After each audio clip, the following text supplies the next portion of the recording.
All right, I got that answered.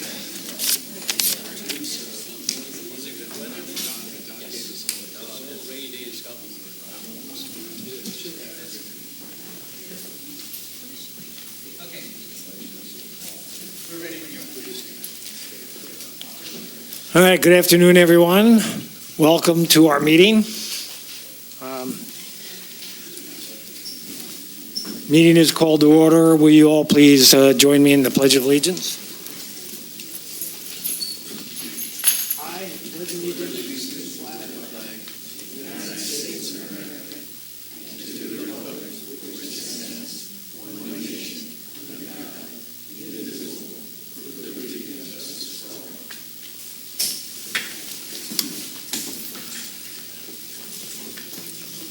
all. All right, we do have a quorum. I was informed earlier today that Director Rice will not be with us today.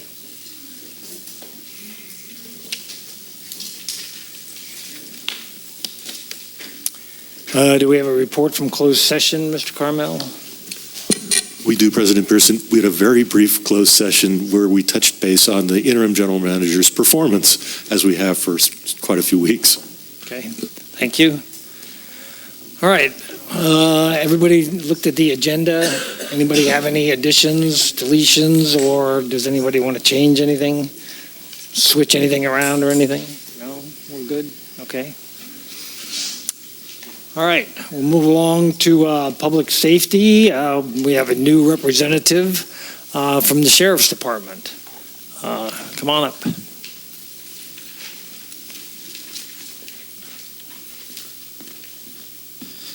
Good afternoon. Justin Nelson, Commander at the Sheriff's Coast Station. Recently took over for Commander Manueli, so I'll be coming to the meetings. Got this month's stats for June. So in Cambria, for the month of June, we had a total of 348 calls for service, and we took a total of 30 reports. Last year, same time, 233 calls for service and 19 reports. So we're up a little bit. Some of the notable calls, starting with assault and battery. We got a report of domestic violence for the month of June. However, it was unfounded. It was a verbal argument only. We also responded to a battery between a adult daughter and mother. Ended up charges being filed against the daughter for battery, and the daughter was also found in possession of suspected heroin. Had a total of 14 disturbance calls with 4 reports, nothing notable. 2 burglary reports, no property loss in both cases. We had a total of 2 thefts for the month of June. One was a plant stolen from the front of a residence, and then also camera equipment and an iPad taken from an unlocked vehicle. That was total $4,000 lost. So just a reminder, keep all valuables, try and keep them out of your vehicle, or at least put them in the trunk, keep them out of sight, keep your vehicle locked. No suspects in that case. We had a notable vandalism in June. It was an incident that happened at Highway 1 in Windsor. A couple was stopped at the traffic light there. A male subject got out of the vehicle and stabbed their right rear tire with a knife, puncturing it. The subject then fled the area, and the suspect has not been located. The suspect vehicle was a burgundy Dodge flatbed truck, and the suspect was a white male adult with a long beard and was described as having messy hair. And like I said, at this time, he has not been located.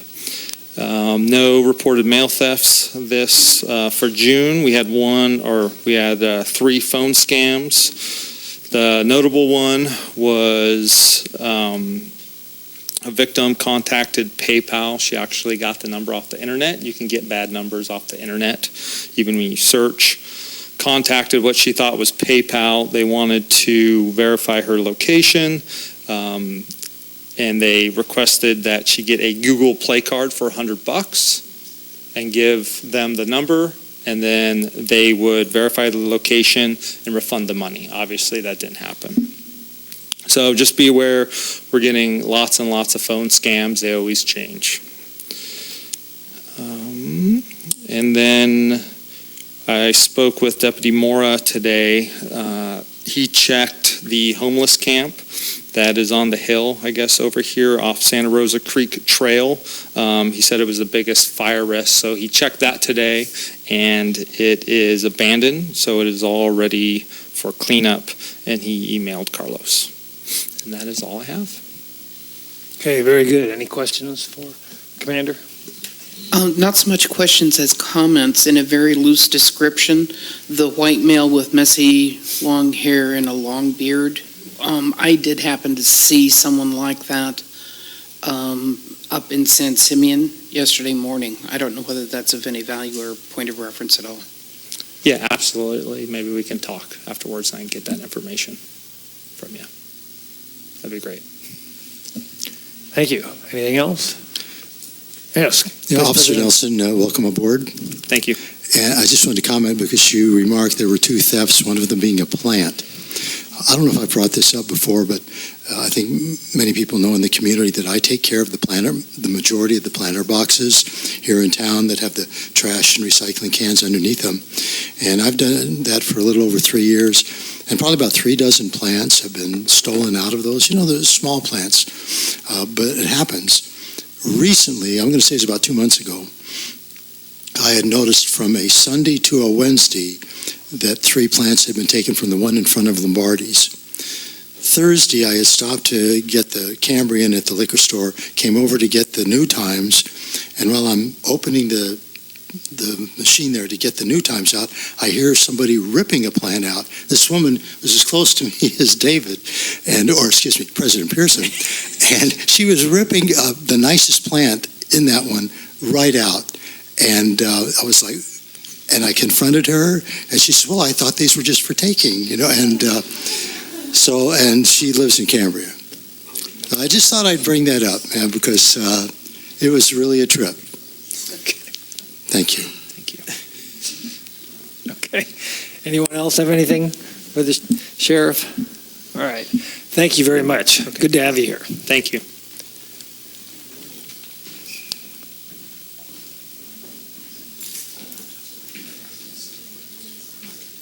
All right. Next up is the fire chief, Chief Hollingsworth.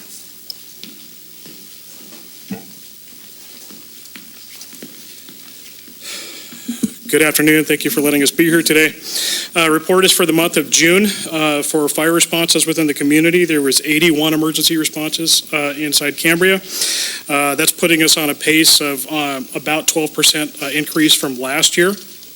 One of the things you're going to start noticing more and more is if you see our big red water tender out on the road more, as we're getting out into the summer months, as we are an aggressive participant with the auto aid for the community, it goes out on fires anywhere in the county as necessary. So, for instance, there was a fire in the rural areas of Paso Robles last night, and it had ended up going over there. It's the only municipal staffed fire engine in the county.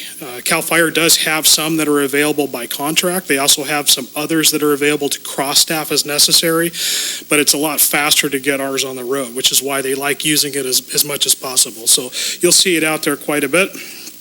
I want to tell you that we had a very successful 4th of July. If anybody made it down to the park area, there was quite a few people down there. A successful fireworks shoot. There were no incidents secondary to that, which I'm always very happy to report.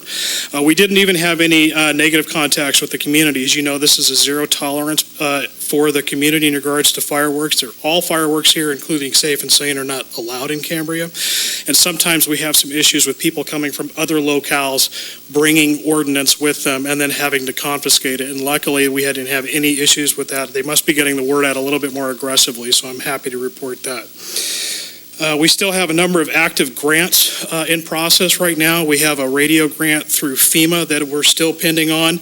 We're making it through a number of the different check processes in that, so we have not gotten the Dear John letter saying you're out of contention, which is a really good process.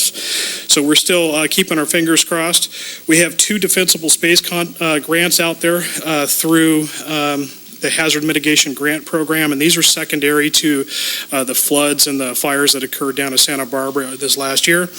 And a couple of weeks ago, we were able to file a 3rd grant with that Hazard Mitigation Grant Program, and this is in coordination with Ken Topping, and we're working on putting together a how to apply for grants handbook that would be utilized throughout the entire state of California. So all of those are pending right now. We're looking forward to being able to report on those, hopefully successfully, as time allows. On June 29th, we were able to host a very positive event here in this building. It was a wildfire preparedness fair. There was approximately 250 people here. Depending on who you asked, there might be as many as 300, but there was a lot of people coming in and just visiting and seeing what was going on and then leaving because there was very limited seats, people packed in on the walls, against the walls. Excellent presentations, not only from PG&E, as you know that there's an aggressive power shutoff program that everybody should be notified on. We put information on the CSD website about this, and there was an excellent presentation on what to expect and how to harden your home in regards to being prepared for that eventuality. So we're thankful that they spent some time there. We're also working aggressively with developing an updated evacuation plan for the community, and Dan Turner with the Fire Safe Council made an excellent presentation, and we've had some proof of concept studies done in specific areas for the community, and we're looking for additional funding to finalize that and update basically an entire evacuation map and plan for everybody that would be mailed out, so they would have that information, and we would absolutely put that on our website and publicize it and market it as much as we can. And other than that, I think I'm going to be over to you for any specific questions or clarification on what happened over the last month. All right. Anyone? Vice President Farmer. Yeah, thank you, and all the best in getting that grant for the radios. Yes, sir. A couple of people have brought this up.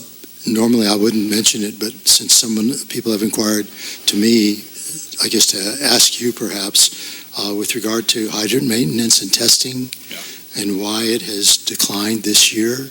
I know there must be a really good reason, but since folks have asked, I thought you could answer it right now, and we'll go from there. Absolutely, I'd be happy to. I think I have brought this up in the past, but as you'll remember over the last couple of years, so 18 and 17, when we had the additional firefighter personnel through the SAFER program, we were able to take them and line them out with those projects, a lot of different kinds of projects in the community.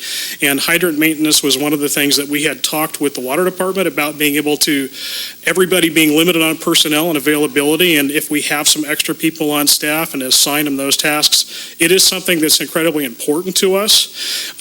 We utilize them frequently for training, and we exercise them in that capacity, but we don't have the time and personnel to go out and commit to this on a regular basis like we did when we had the appropriate staffing to do so. So even though I'm not being able to report right now that we're having success in getting X number of hydrants fully serviced, they are out in the field training and using them, and any problems we come across we fix on site or immediately are turned over to the water department. Ideally, if we have some more people on staff or have the ability to bring in more people above our minimum staffing levels to be able to augment that, that absolutely would be a priority to finish that and coordinate that with the water department. Okay, thanks very much. Good luck. Anyone else? Questions for the chief? All right. Thank you very much. Thank you. Appreciate it.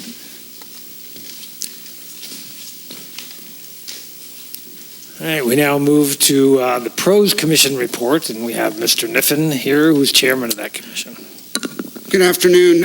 Don't have much to report. Mr. John, I wanted to say welcome to you. I saw you at the 4th of July, or the 5th of July, and that was awesome to see you there. So that's good that you're in it. And I thought that that was a good litmus test to how you're doing in your job, because we've discussed that. And as long as you can go to the 4th of July, you know you're being accepted in the community. So as soon as you're afraid to go to the 4th of July, that's when you know things are going bad. I don't know. I saw here. All right, so that was one thing. It gets us to another thing. Joyce Renshaw, our commissioner, has resigned due to, family stuff that goes on. And I just wanted to say thank you to her. She was an awesome commissioner. She was my kind of, stalwart that I would go to when I would get off. She would always bring me back. When at a meeting she would look at me and say, "Well, Steve," and then I knew that I was floating off somewhere. So the commission is going to miss her. So we want to thank her for her service. And we have 2 positions coming up in December. We have alternates on the board. We don't really need to fill that spot here in the next 6 months, we don't think, because we have alternates and a process to fill voting members at meetings. So we thought we would just fill that spot in December when we have to fill the 2 other regular spots, which brings us to the point we've got spots coming up in December, and really we want to circulate in new blood. Nobody is on the commission is trying to hold on to those spots for any reason. So if you're interested, let us know. It'll get officially started probably in October sometime, how many ever days out. So that's one of the things.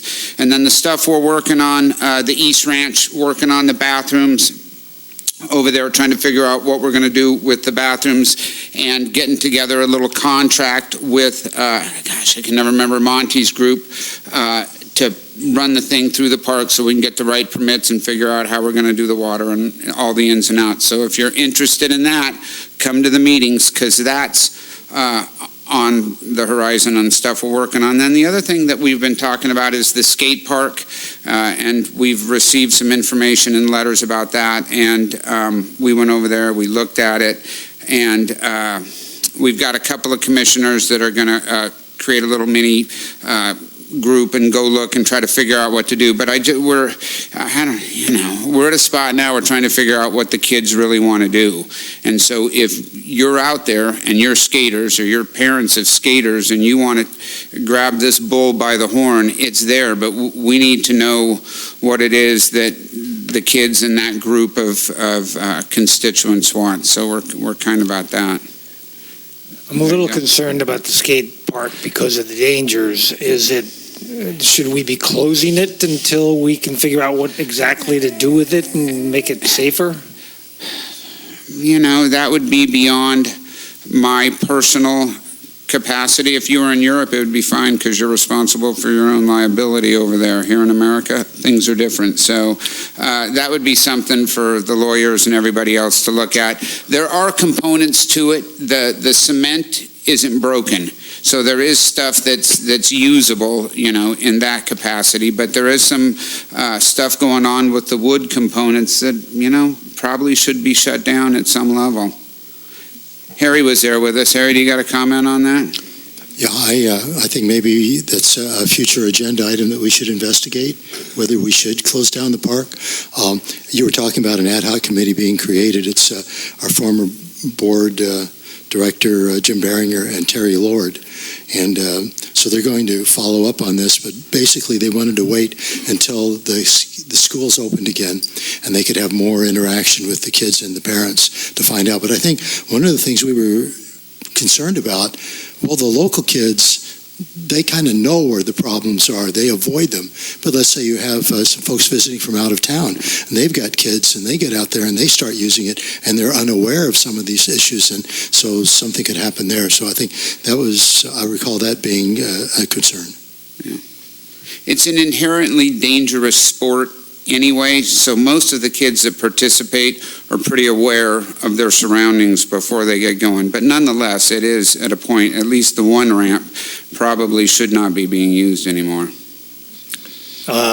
So when you went over and looked at that, is that one ramp, could we just take that one out? Yeah, Carlos has put chains on them at different times. I would refer to Carlos, and he can incapacitate them at one form or another, I would think. Okay. Yeah, my concern is the same as the vice president's, that somebody from out of town comes in, is not aware of it, and the poor kid gets hurt, okay? And then, Mr. Carmel, no matter how many signs are up there that say you're doing this at your own risk, it's still a legal issue, correct? It's a litigatable, or And whatever then- that is.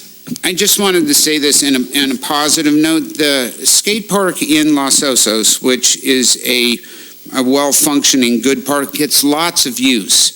So at some point where there is a product that is usable, the kids will use it. Yeah, I Yeah. agree. I think we should have And the more stuff we have for them to do, hopefully the more stuff they'll do. Right. And so is your ad hoc committee also considering whether it should be where it is now or move to the East We Park? have talked about a lot of that, and that's a great conversation too, you know. Do you move it over there where no one can see it, or is it better on Main Street where you can see it? And that's a lot of personal opinions, you know. I personally don't mind it on Main Street, seeing the kids playing around there, and then that doesn't bother me, but that's a pretty nice piece of property for maybe something else. And we do have the, you know, all that property over there, so. Okay. Yeah, lots of fun, nothing negative, it's just, you know, moving and shaking, new stuff coming and, you know, stuff getting old, like the rest of us. Awesome. Great, Thank you, sir. Appreciate it. I would like, at the next meeting, if Carlos could give us an update on it and see whether we can at least get rid of some of the hazardous portions of the skate park in lieu of shutting it down entirely until we get a decision from the Pros Commission. Okay, thank you. All right, next up is the utilities report. We have Mr. Green here. Welcome. Hi, good afternoon, everyone. I'll start off with John Alchin's wastewater report. For the month of June, he had another meeting with Brett Patera from PG&E, will make himself available should there be any meetings coming up forward, maybe public meetings if somebody has some direct comments or questions for him. Also, finally, some of our older equipment that we put on public surplus, we finally moved one of our older units, the defunct 2005 diesel. So we finally moved that. It had originally sold and then fell out, and we finally moved that for a second time. We had a fallen tree behind the wastewater plant, was coming precariously close to our ponds, and that was removed. Ortec came in to give a short class on how to operate the newly installed rag removal screen, which is a key member of that new installation. Unfortunately, we lost a Cambria local here who been an operator in training for us, James Swollenwager. He went back to the Valley, to Yosemite, to do some GIS work, which is kind of his main forte. So we wish him well. In replacement of Jim Swollenwager, we took Timothy Omar back from facilities to fill that vacancy there. So that was excellent. Good to have him back. You took him back? Did Well, you kidnap him, well, or how was that done? Yeah. Well, Carlos graciously returned him. We'll leave it at that. So, yeah. And then the 3,200-pound crane truck, which had been much desired, we finally took receipt of in the last week of June. So we've got that stickered and decaled up and in service, ready for action. And the handrails that have been installed earlier in the year, painting has begun. However, I stole the painter to help pressure spray the finalizing of the cleaning of the pond. So that's been derailed and probably be finished probably by August or early August. Finally, John had sought many proposals for manhole lid replacements. I think we all have seen the manhole lid that's at Windsor and the one right there. And so looks like he's got a contractor who's got a bid who we've accepted, and that work will begin here in the next week or so. There's 23 total lids that need to be replaced out in our collection system, and we'll probably take those in groups of 3 or 4 and have those done, and hopefully we'll have those done by the end of summer also. There's a level transmitter at our lift station number 9, which is our last one on the way out to on Moonstone Drive. It had trouble with a faulty sensor, and it was calling out people in the middle of the night, and so that was replaced by Tough Automation. And finally, staff used a new push camera to identify an existing service on Brighton, and looking forward to use a new camera, and it's so far working up to its potential that was indicated. Okay, very good, thank you. Hang on for a minute. We've got 2 people who would like to comment on this particular area, so I'd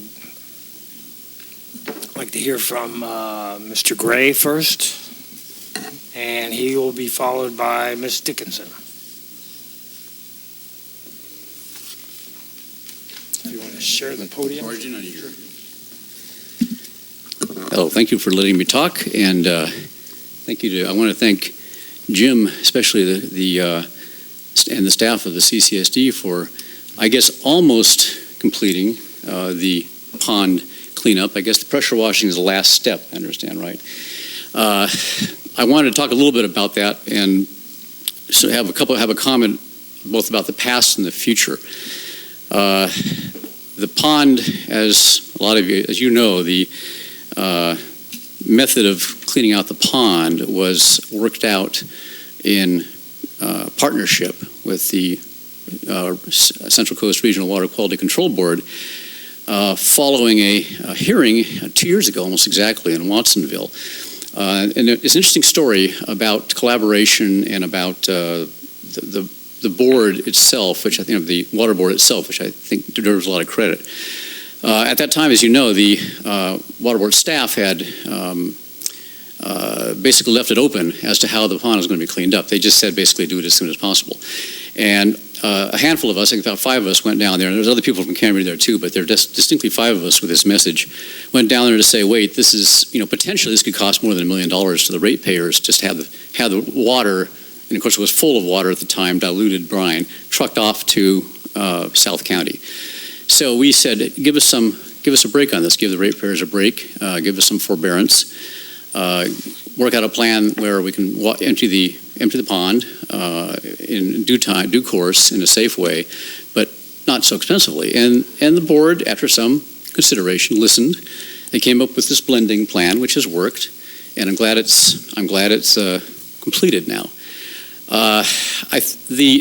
The lesson on this, of course, is that it's always better to be a partner with state agencies than an adversary. And I think the Water Board has continued to be very supportive. Of course, their action in May, giving a green light to the brine disposal method through hauling and everything is very, very positive. And I'm glad to see that relationship continuing along those lines. And I just hope the Coastal Commission has the same idea of how they should be working with us in the long term.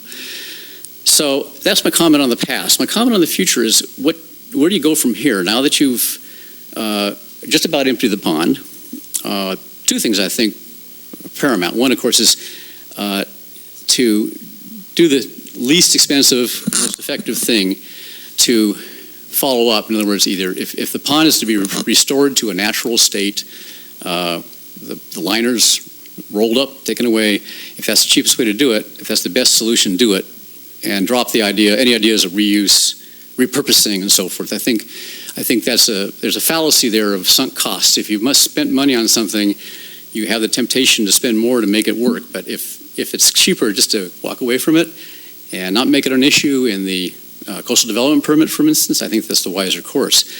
The other point, which I think we have to bear in mind going forward, is that the solution you have now, I consider trucking the brine a temporary, very expensive stopgap.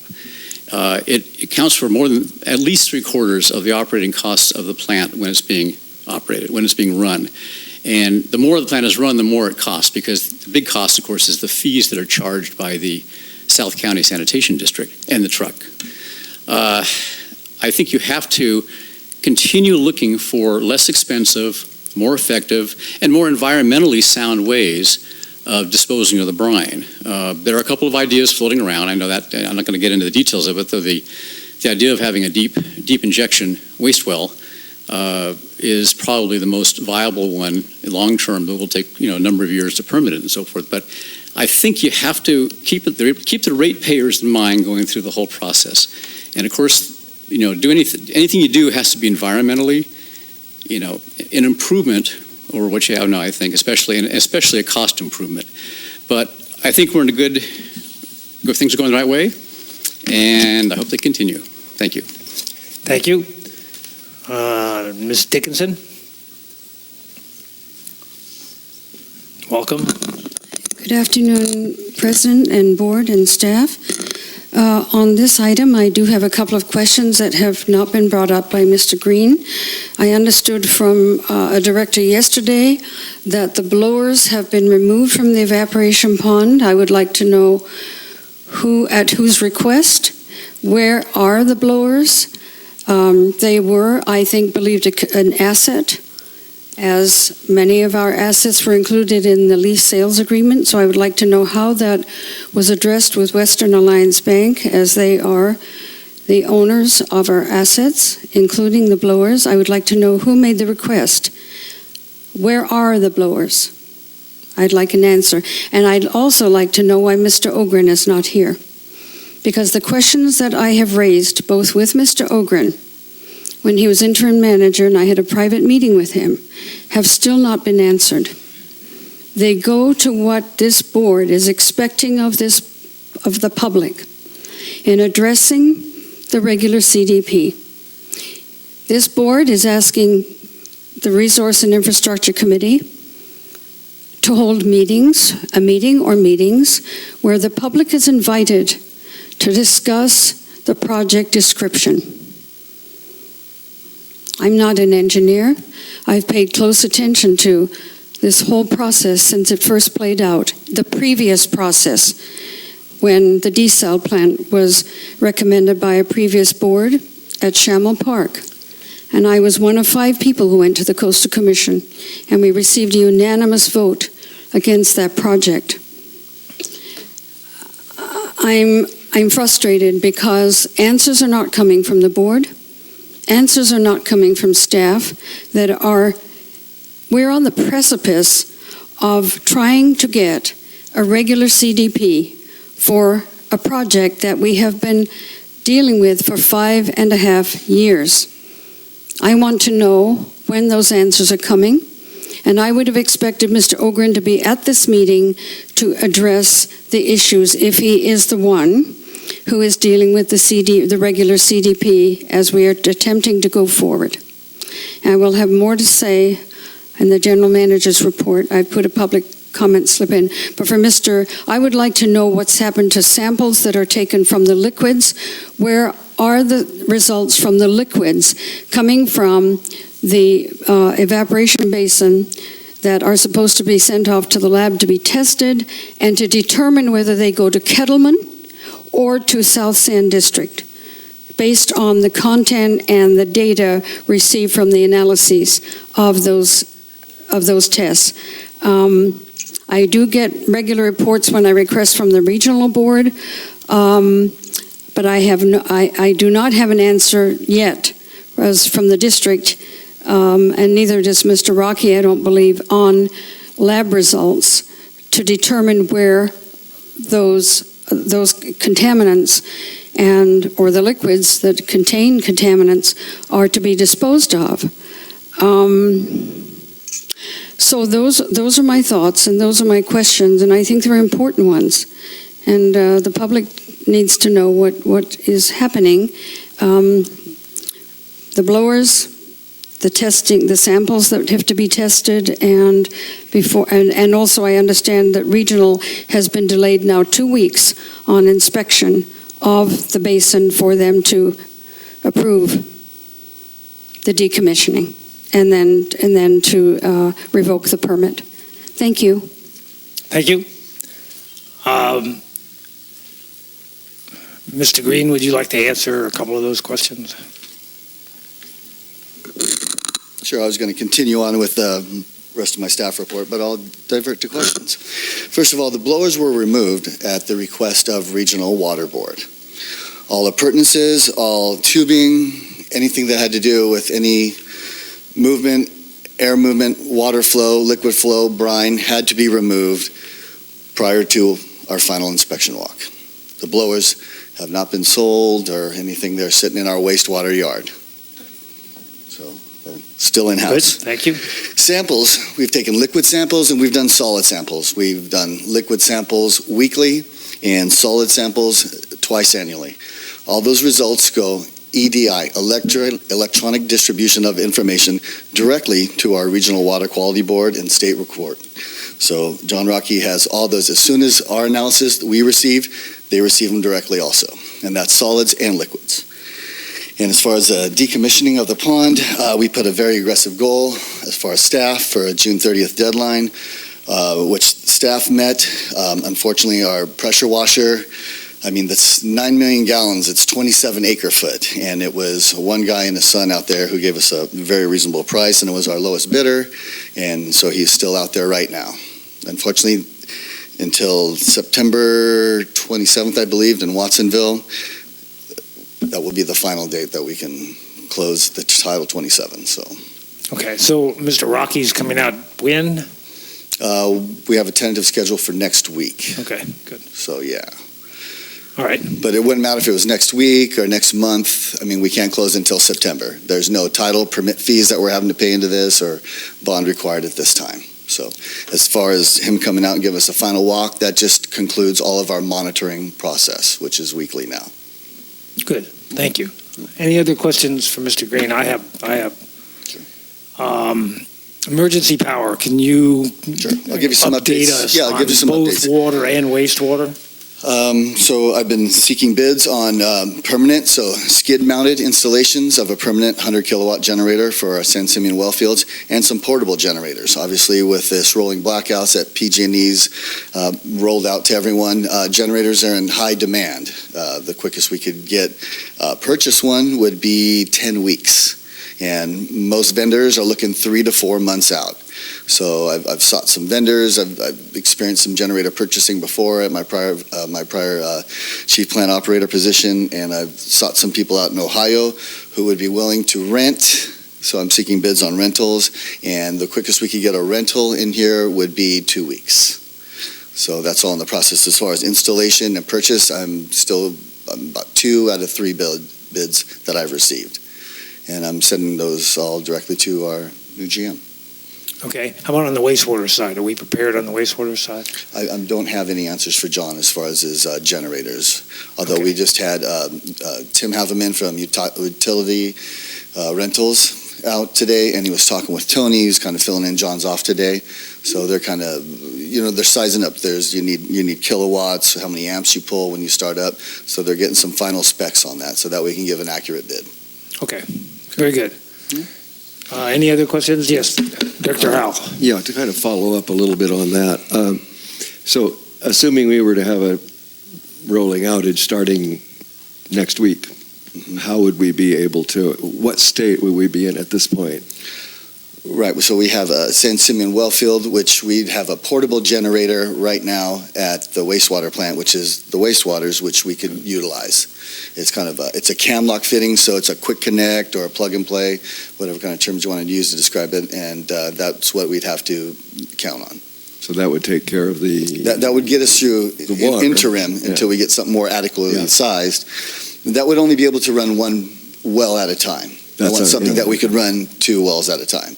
Unfortunately, our San Simeon well 2 processes at 370 gallons per minute.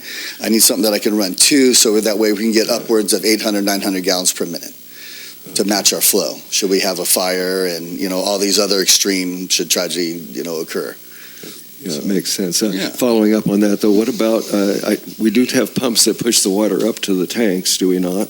We have booster pumps, and we just how are did they? generator checks on those Okay, we today. have Yeah, those. Okay. At our Stewart Street tanks, we've replaced a battery and put a new kind of inline trickle charger in there also. Cool. So, yeah. Okay.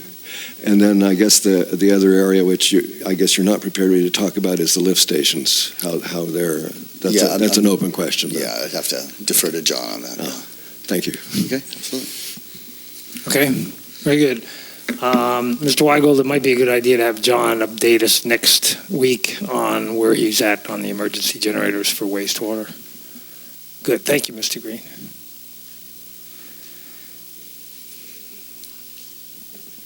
All right, I believe the next thing on the agenda is public comment. I have 2 requests for public comment. One is from Ms. Dickinson, followed by Mr. Sassaman.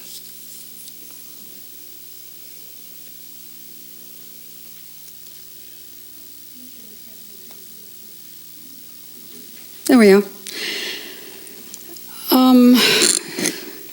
So I was listening to what Mr. Gray had to say at previous comment, and he mentioned, as has been brought up so many times during this whole process of the EWS/SWF project, or whatever name it's ever determined to end up being, and that is that we need to be partnering with the agencies, the regulatory agencies that are so critical in the process.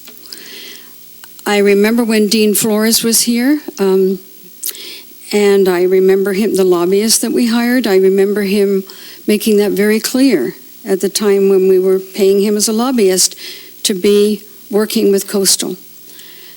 I can't tell you how many times Coastal, in their comments, have made it very clear what they expect going forward. And I find it remarkable that at almost every turn, the district has chosen to create obstacles to get in the way of where this project, when it gets appealed to Coastal, could have been avoided, or should be, or will be. And that's troubling. And so, I do stay in touch with the agencies. I find that I can get answers from most of the agencies, which I seldom can get from this district. And it's frustrating. So most recently, I was in touch with Tom Luster at the California Coastal Commission and asked him if he'd heard anything about the draft that Mr. Ogren mentioned on June 20th. He said he'd received the draft, that he was going to review it and make a decision. And not one of you board directors, and one is missing, I see, asked him, what are these analyses? What did they provide? I asked him if I could get put in a PRA for the draft. He said, oh, no, it's in draft. So we still don't know that. And that needs to be clarified, because we don't know whether there's any repurposing of the pond. Now, Mr. Gray's making some comments today that I would agree with, and Coastal would, that it needs to be to go back to its original, to restored to what it was 23 years ago. So if we tried to do another project, another CIP, then we're talking about lots of money, more permits, and for 20 acre-feet of water. So the other thing I wanted to share with you, and I shared it with Mr. Ogren when I had a meeting with him, was that Mr. Warren, Clyde Warren, the owner of a substantial amount of property, shared with me on June 19th, and I hope I can just finish this. He said he is willing to provide this district free of charge 350,000 gallons of water for firefighting from his storage tanks, from his bladder dams, from his reservoir. I really think it would behoove the district to be in touch with Mr. Warren. He just arrived back from Oregon yesterday, so I know he's here till the end of July.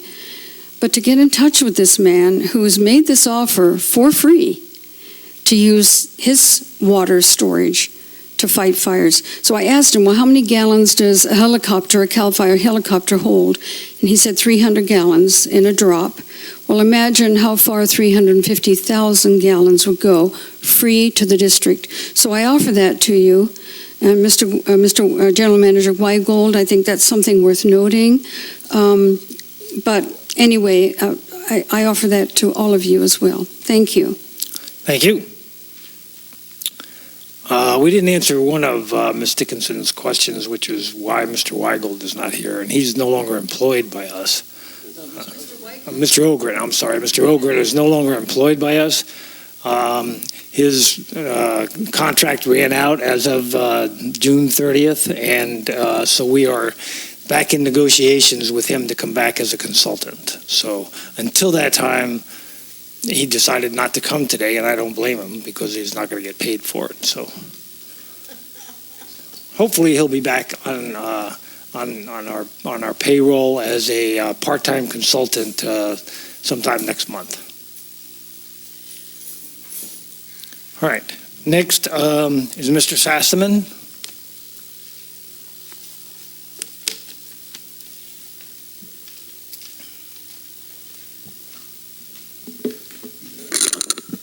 I'm Dave Sassman, mechanical engineer. I've been in Cambria now 6 years, and I've been following the reverse osmosis process since its beginning. While I was on a cruise, I cut this article out of a magazine or newspaper, and it said, New Delhi, millions of people are turning to water tank trucks in southern India state as house and hotel taps run dry because of an acute water shortage caused by drying lakes and depleted groundwater. State Rural Development said on Wednesday that the drought followed a 62% shortfall of monsoon rains last year compared with 2017. People are lining up for water cans in the state capital. Some companies ask employees to work from home. Some restaurants are closing early, even considering serving lunch if the water scarcity worsens. The general manager of the hotel plaza said 2 trucks bring water to his hotel every day from a town 60 kilometers away at a cost of $152 a day or $4,560 a month.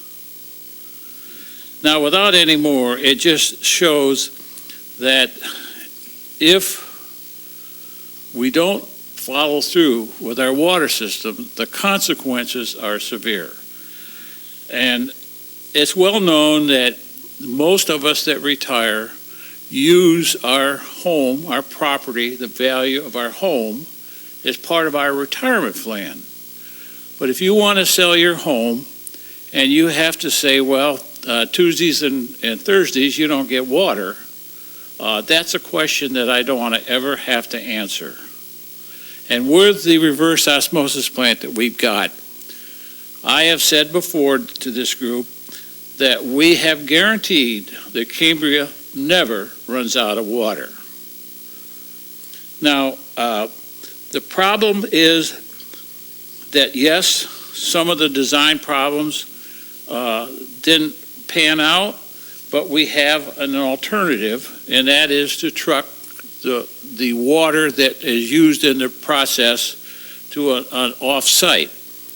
According to my calculations, if we're running on a 2-shift operation, which will provide every person in this town 65 gallons of water per day, it will cost about $40 a month, which would be the dry season, 4 months, $200. We have the drought about every 5 years. This is a dirt cheap insurance to guarantee that we have water. And so I think that not only the water, but the fire situation, because not only can we get 65 gallons a day from the reverse osmosis plant, but we can pick up another 20 gallons per day from the Santa Rosa. 85 gallons a day will provide adequate water for every home, including irrigation. Therefore, I would like to really stress that this board and the people in this town don't follow what India did with lack of supervision and a lack of proposing a facility, and that we get this place online. Thank you. Very good, thank you.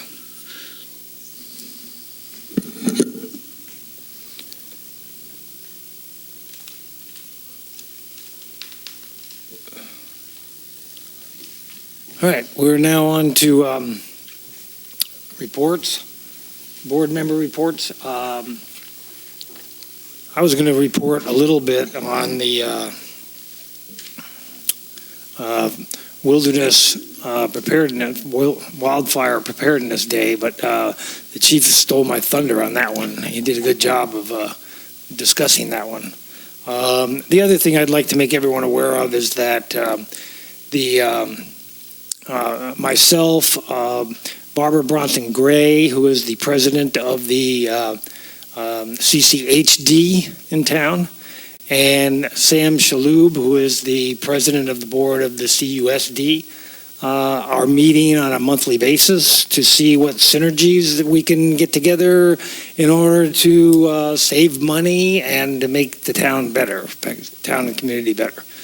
And we're discussing some real opportunities at this time, none of which I'm ready to unveil, but we did come together and we did a newsletter, and this will be in your utility bill that comes to you in the next week or two, right? Yeah, today, it's on the way today. Okay, your bill is on your way today, but if you haven't gotten one, there are some of these out in the lobby, okay? So we're trying to inform, and we're trying to, as I said, make the community a little bit better place to live in by coordinating our efforts and getting together. And I'm really impressed with both of my cohorts on that they've brought up a lot of things that we can be working on. So that's what I've got. We're now on to the Finance Committee report. Director Steidel. Thank you. So the Finance Committee, at our last meeting, we went over several things in our agenda, but the one thing that we did spend some time on was completion of the reserve policy. And what that did is actually provide a discussion by the committee, attempting to understand the process for moving the policy forward. And it resulted in 2 recommendations that the Finance Committee would like to have considered. And I'm sorry that Director Rice isn't here today because, you know, a lot of what I would like to try to communicate, I would have preferred that she was available to add to it for her committee. But I would like to go forward for with the information anyway, so that the committees are understanding some of the committee processes is available. The first thing that the committee wanted me to bring forward was it would be helpful to have a procedure that defines the actual iterative review and handoff of written policies as they're developed. We're not sure what the expected process is by the policy committee when the policies are forwarded to them for review, other than there is something that had been discussed relative to formatting. And then once there is whatever action is taken happens, is the resulting document returned to the originating committee for review of changes or suggested additions or deletions, which, you know, potentially can get into quite an iterative process again. And whether then the completed policy is moved forward to the board by the originating committee or by the policy committee. And all of those sound like very small things, but I think until we actually can get this defined for ourselves, we're kind of creating some probably frustrations and some extended review timelines for what we're trying to accomplish. An additional recommendation from the committee that they would like to have considered is that there's a boilerplate format that's developed by the policy committee and provided to the other standing committees in terms of the actual format.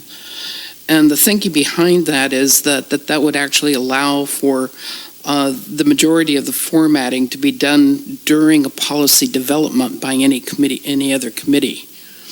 And that it would actually probably assist in development of the policy itself, because by having a boilerplate format, there may be areas that the committee somehow would overlook or not consider as part of something in the document that could be an important element, and that provides kind of a statusing or a checklist to bounce against to make sure that you've kind of covered all of the bases in terms of what needs to be documented. It also provides a consistency in locating the information when anyone may be researching policy positions. In other words, if you have boilerplate, if you always know that organization is under 1.3.2, you know that you can go to any policy and you could find that information there, that it makes it a much more consumable document across the board as far as a policy book. And the boilerplate can be very generic. And any format category that isn't applicable for a given policy that's being developed could be addressed as such or just addressed as intentionally left blank. So that wouldn't be a hurdle. We felt very strongly that it would streamline the review process through the committees because it would take the onus of being a clerk away from the policy committee and having to take policies developed by other committees and putting them just into a format and remove a lot of the busy work, for lack of a better term, of what that might represent. And pretty much what brought this about was the committee had finished a reserve policy. And frankly, we looked at each other and we said, okay, now what do we do with it? So we forwarded it to the staff for President Pearson and Vice President Farmer's consideration for this meeting, for the July meeting, or actually it would have been for later in the month, the second meeting. And it was suggested that the board review be delayed until August, which would allow for the policy committee to have some additional time to work on the format. So I guess I would like to stress that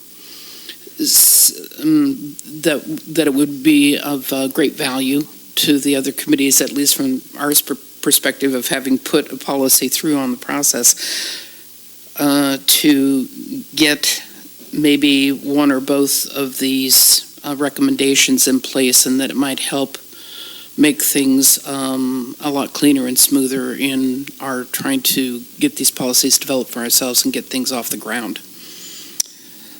So that's my report. And comments. I would appreciate any comments. Good. Thank you.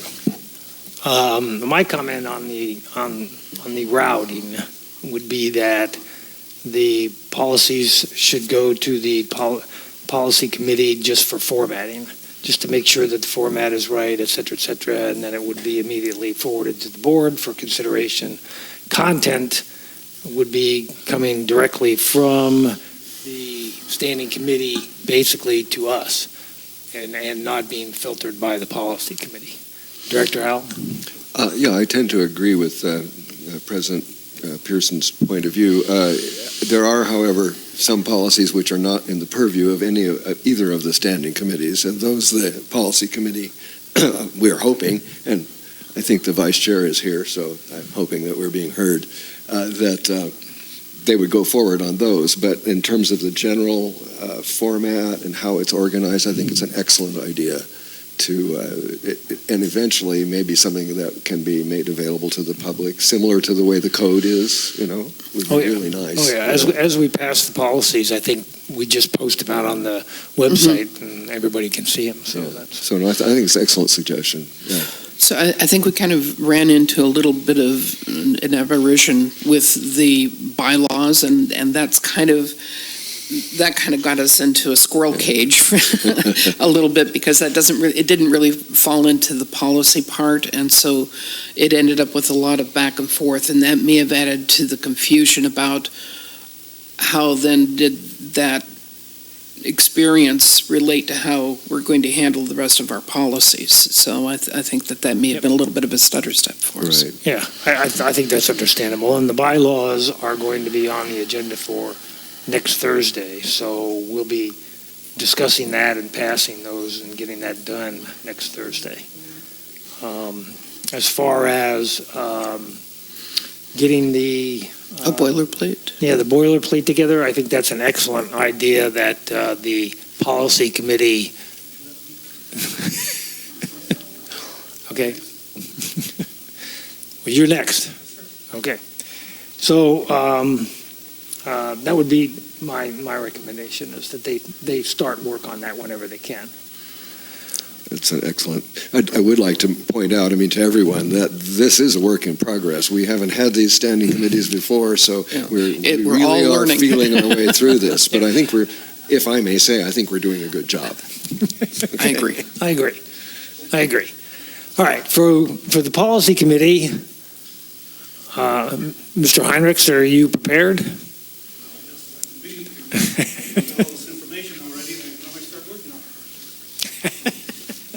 I've taken the place here, obviously, for Amanda Rice, and our last meeting was June 27th. So the area that everyone seems to be concerned about is that your organizations, the finance and the reconstruction have been working how long now? Over a year or so? Is that correct? How long have we been working? A couple months. Yeah, okay. Now, see what the difference is? My understanding that the first 4 or 5 meetings from some organizations were referring to the Brown Act for trying to even get started.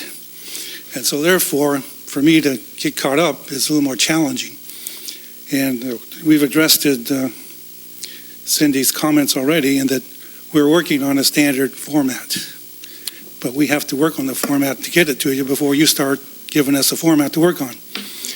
And we're going to have available next meeting a agenda there that will have a sample arrangement for the first 1,000 series of the formatting that we are suggesting, because we haven't had a direct information from the board of what direction we should be going in. So we want to put something in writing to say, hey, is the board in agreement with this direction? And then we would put together all the other sections accordingly. But we are using the sample book. If you've got the book that's been generated by the state of California, that's what we're using as the guideline. Also, the sections are more so in there than what we have in our book, because we don't have a book. So we're pulling these out of random areas to fill in the blanks. And so it's a very time-consuming direction, but we're trying to get a direction on where we need to go at the moment. And we appreciate Cindy's comments, because those blend right in with what we're doing.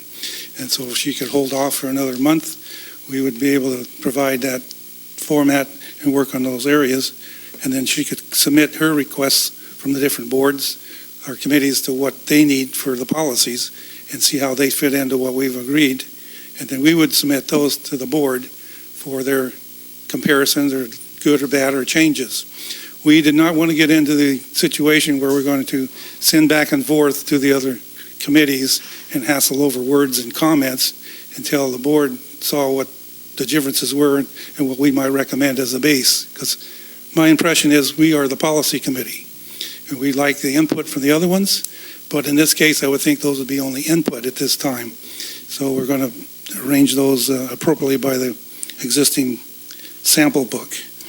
And so we were going to have, as President Pearson mentioned, next Thursday, the bylaws written out so that we can see where those differed and what your comments are to get us moving on that. So we did that first, and we're now writing up the policy book, which if you attend our next meeting, and that'll be on the 25th of July at 2 p.m., you will have a sample book that will give you what we were proposing, and then we would ask that yourself and the other committees have any other suggestions of doing it differently to let us know. That would be my report at the moment. Good, excellent. Thank you, sir. Any questions? May I ask a follow-up question? Mr. Heinrichs, a follow-up question? Thank you. I just wanted to understand when you were saying that did I understand you to say that you appreciated the input that was provided by other committees in developing the policy? Once we get a book started.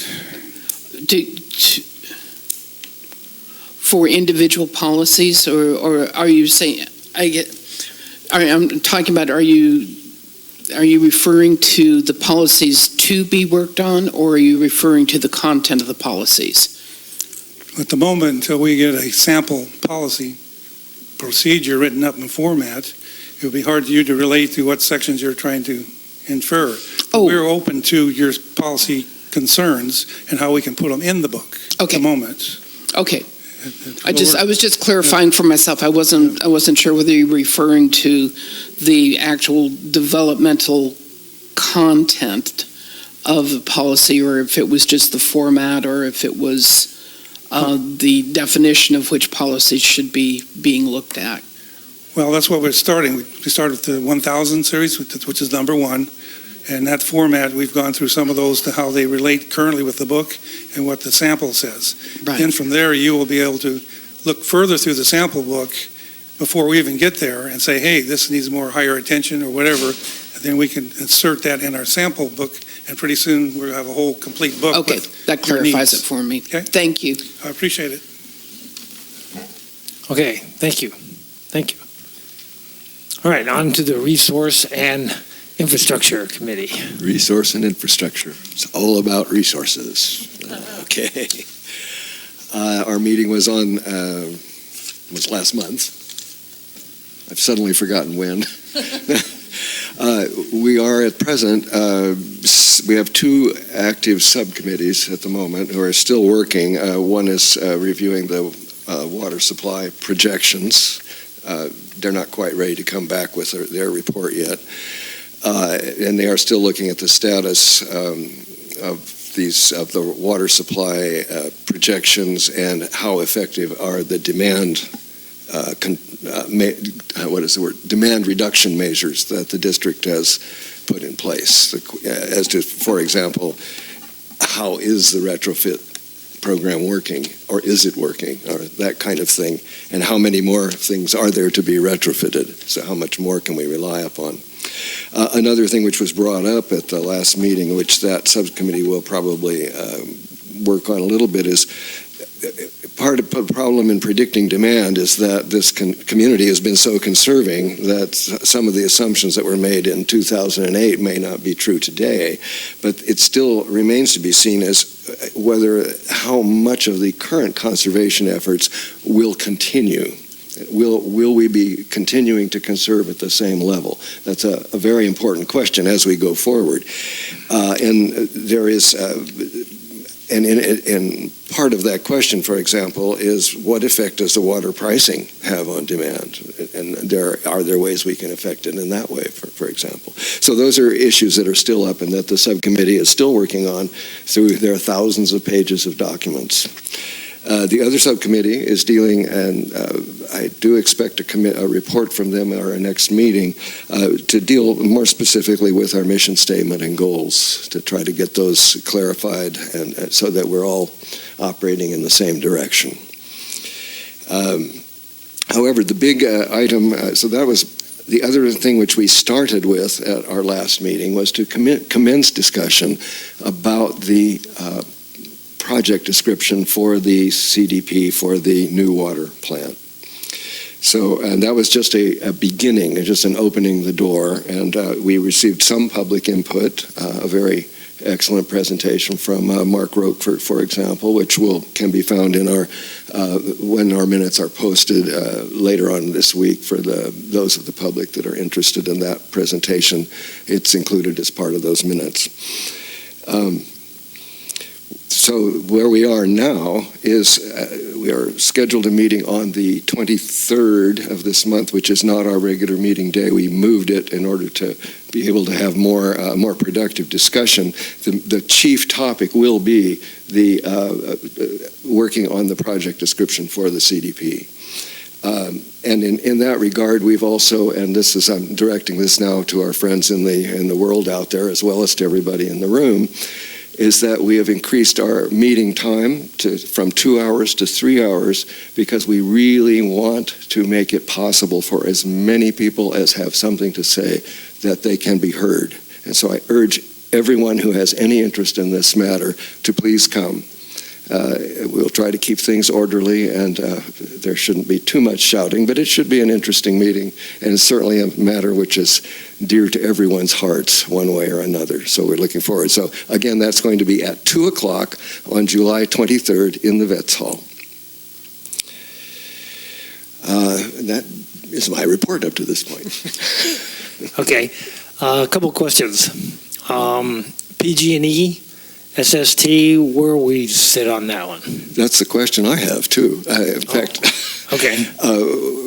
Where we were last time was, I think we recommended that we go forward, but I apparently we're still in the process of discussing, and then I know that Mr. Patera is willing to come and talk to folks, but my question to the board is, where actually are we on this? Have we decided to do it, or have we decided that we're just going to decide to do it? Where are we? Yeah, I think, my opinion was that we were going to get a recommendation from your committee as to whether we should go forward and with how much of it should we go forward with. That I can tell you. And that's you and the staff, okay? Together would say, okay, we think we should go forward with this amount, and we put that in the budget, and we're ready to go with that. And then I think the board needs to then put that on the agenda, and we can do that for August maybe.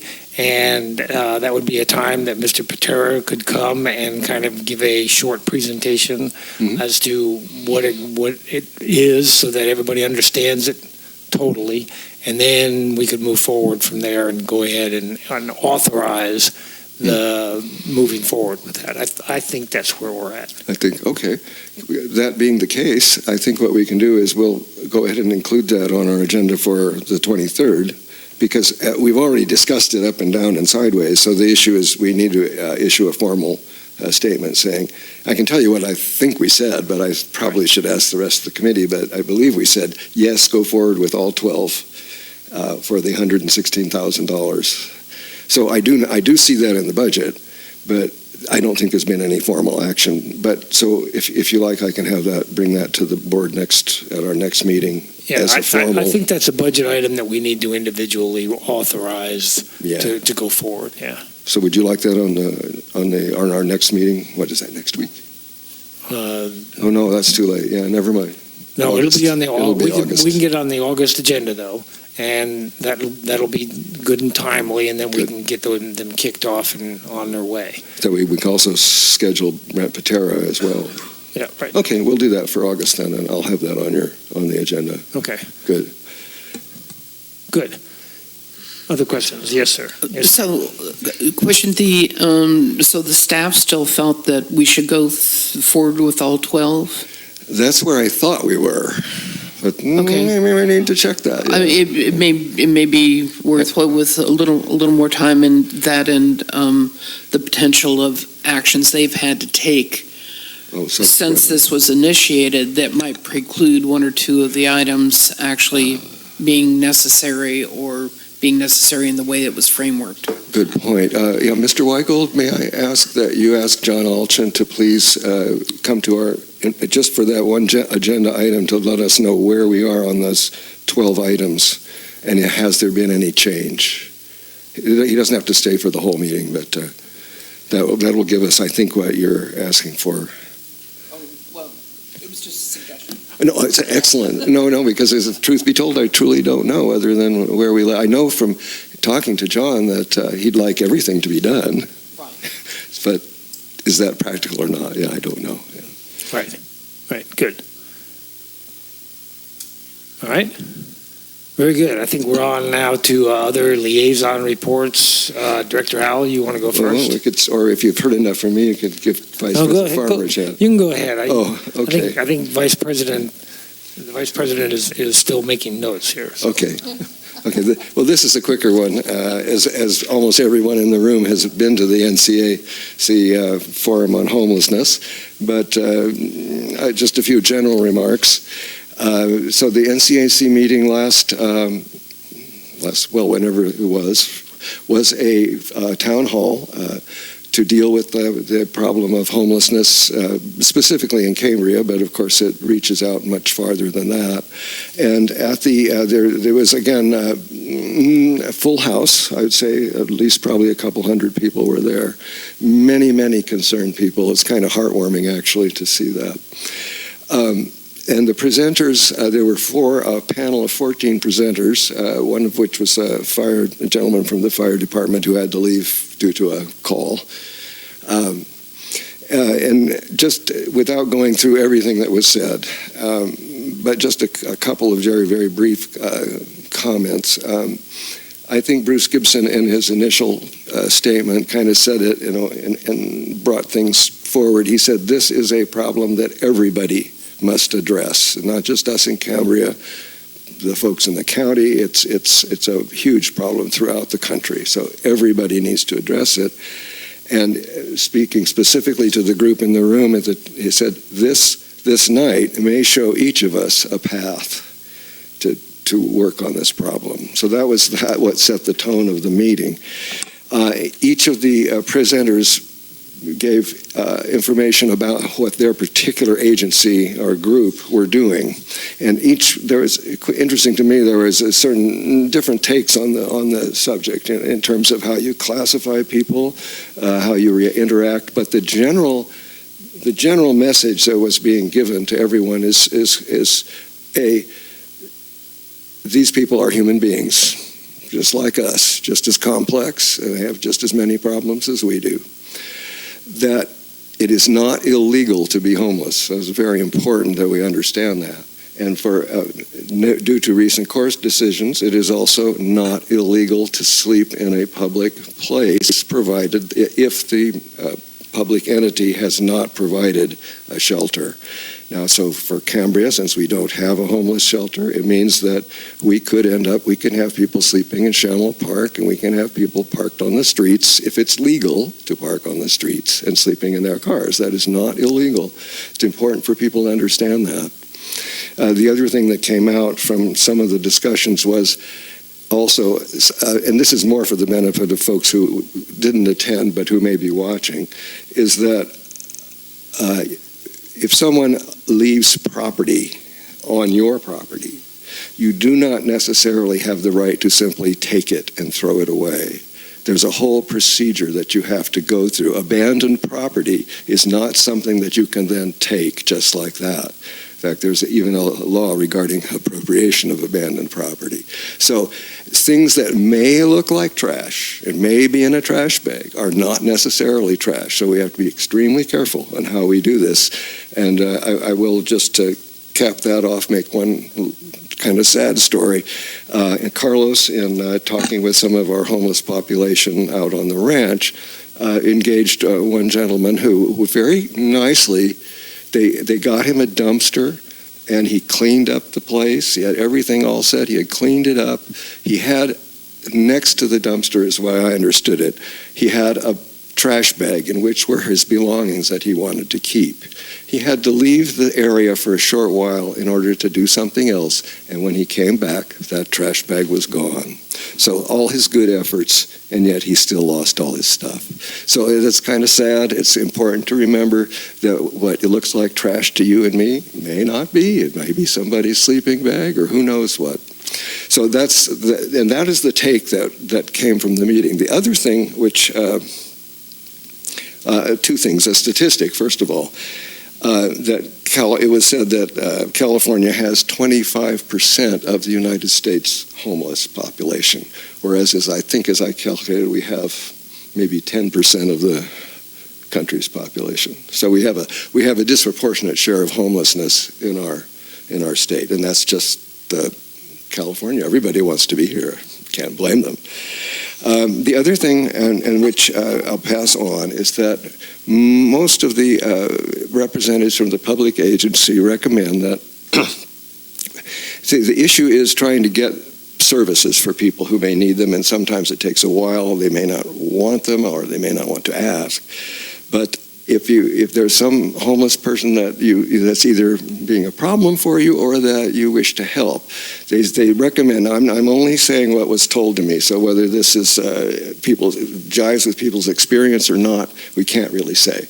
But that a call to 911 is in order, and that they have a special group, a special part of the Sheriff's Department called the CAT team, which I think means Community Action Team, who are specifically tasked with dealing with the homeless people in a humane way. In other words, they don't come out and just take them and throw them in jail. It's for one thing, it's proved to be very uneconomic, and there are other issues. So people need to be aware that that is something they can do.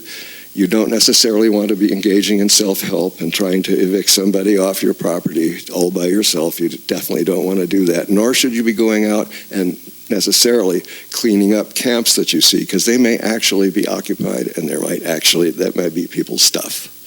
So, but a call to 911 is definitely in order. So it was very encouraging. The one thing I felt a little sorry about, and maybe it's something this community can deal with more, is that there was a tremendous amount, and it came out in the question and answers. Many people were asking more specifically, what can I do? What can I do to help? And unfortunately, the public agencies didn't really have a lot to give us in that, more than please contact us. So I just wanted to mention that. There is a group in town, what is it called? Teresa's group? In the Solution? In the Solution, which was started by Teresa Desmond. Anyone who's interested, I think I have her contact information, and if you find that you'd like to get involved with that, you could contact me and I would put you in contact with Teresa. And it was very productive, and compliments to NCAC for putting that together. It was great. Excellent. Thank you. Good report. Vice President Farmer.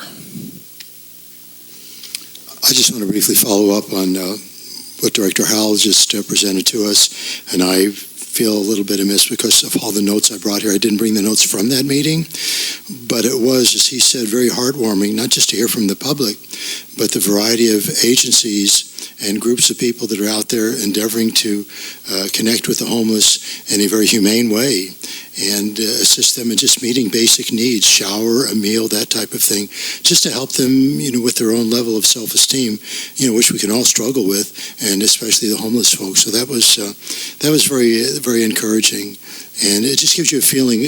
We can be overwhelmed by all the negativity, all that static that we have going on in the world, but that meeting gave you a totally different feeling about our own humanity and how we relate to one another. All right, so what did I want to do here? So the Cambria Forest Committee met last night, so I might as well get to that one. First off, we discussed a variety of different topics, some that didn't even relate to the Forest Committee. So the first thing I want to mention is that the State Board of Forestry and the Fire Safe Council are going to be here next week, in San Simeon on Wednesday the 17th at 9 a.m. Now, the State Board of Forestry, if you're not familiar with them, they were last here in our area 17 years ago. So they thought, let's go back to Cambria now. So they're going to take a tour of the area, especially the Bridge Street area, as well as out on Cambria Pines Road, where the Scotch broom was removed, see how effective that process was. And they're also meeting the previous day and the following day at Cal Poly to do more work in what needs to be done in the area.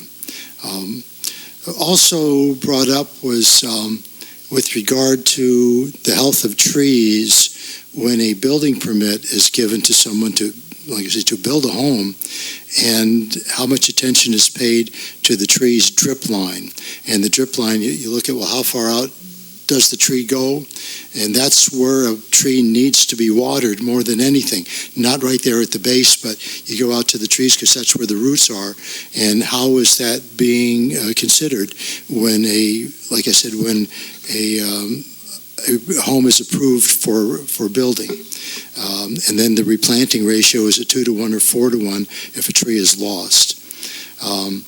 Also discussed is regard to the recent meeting that we had regarding PG&E potential power outages during times of possible fire, and talking about the evacuation routes, especially on Lodge Hill.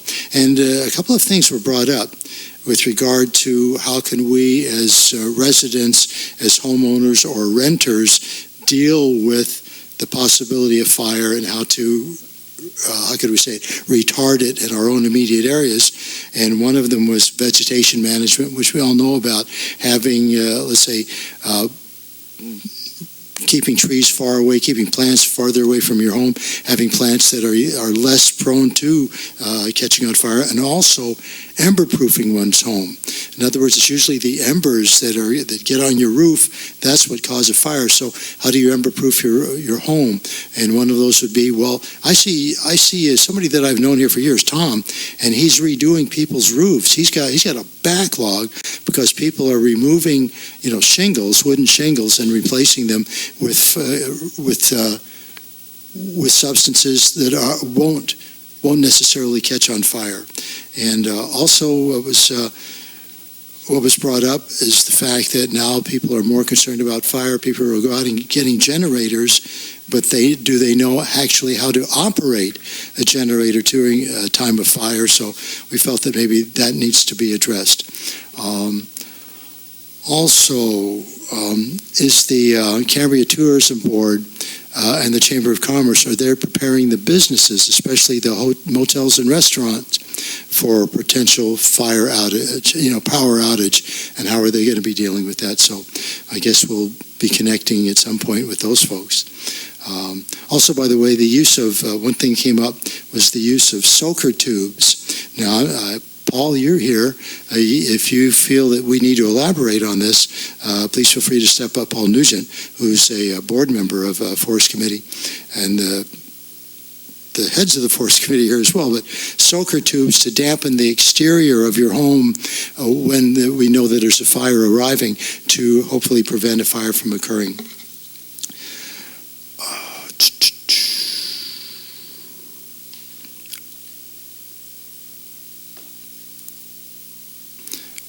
Also, we discussed how does a project on the water wait list, how will that ultimately affect the surrounding wooded area, and how should this be addressed in the future?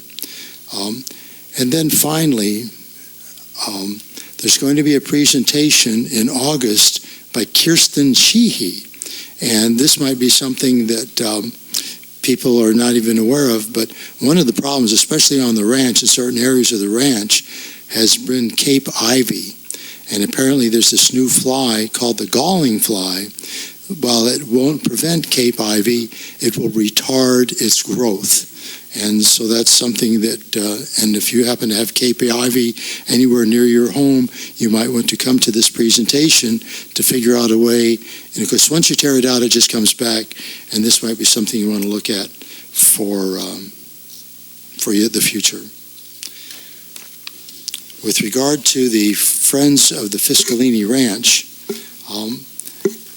it just goes to show you how out of it one can be. So I'm working on the last meeting, and I'm saying, this stuff looks very familiar. Well, I was doing the meeting from April, so this is the meeting that took place in June, and the July meeting is happening tonight. So this is what happened in June. So first, I'm going to hit the light spots. Okay, so Friends of the Fiscalini Ranch Preserve, they have a new expanded website. So where they're announcing events, signing up to volunteer or donate to FFRP, the importance of we as people and the ranch agency itself becoming a force for nature. Available at the website is a very attractive slideshow presentation, and so they're trying to make people more aware of our intimate connection with nature, not just on the ranch, but of course, just in life itself. Also, what was discussed, grants had been applied for with regard to education, and these grants have been approved. So there's going to be more involvement with the students from the middle school, but especially Leffingwell students, in becoming involved in stewardship on the ranch. Also, there's a possibility of wellness equipment out on the ranch for exercising and fitness. Also, there's been a grant obtained regarding the butterflies on the ranch and aiding them.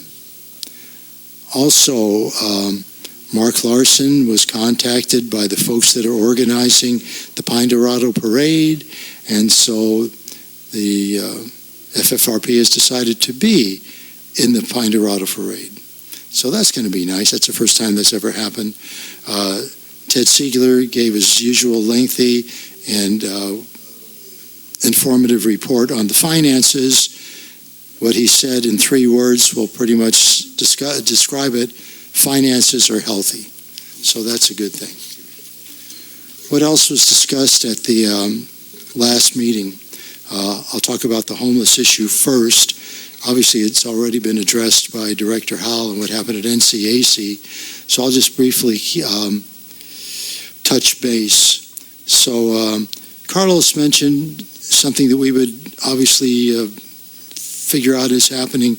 Much time and resources is being spent on the homeless issue. So other needs with regard to Carlos. Facilities and resources, thank you. The Veterans Hall, the needs of the Veterans Hall are being neglected. So that's something that we need to look into. Also, what Carlos did say, this is a positive thing, that most of the occupants, the homeless occupants on the ranch, have been compliant in cleaning up their areas and leaving.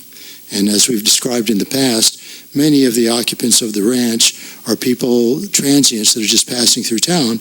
But if there are any locals, and there's few of them, that are occupying the ranch, they've been quite cooperative. What else did I want to mention with this? So as we've talked about before, the facility staff is patrolling the ranch 3 times a week, and they continue to find trash and other building materials by the creek and the various trails. And they're also meeting, the facilities and resources staff is meeting with SLO County Homeless Services and the Salvation Army to provide more services to the homeless people.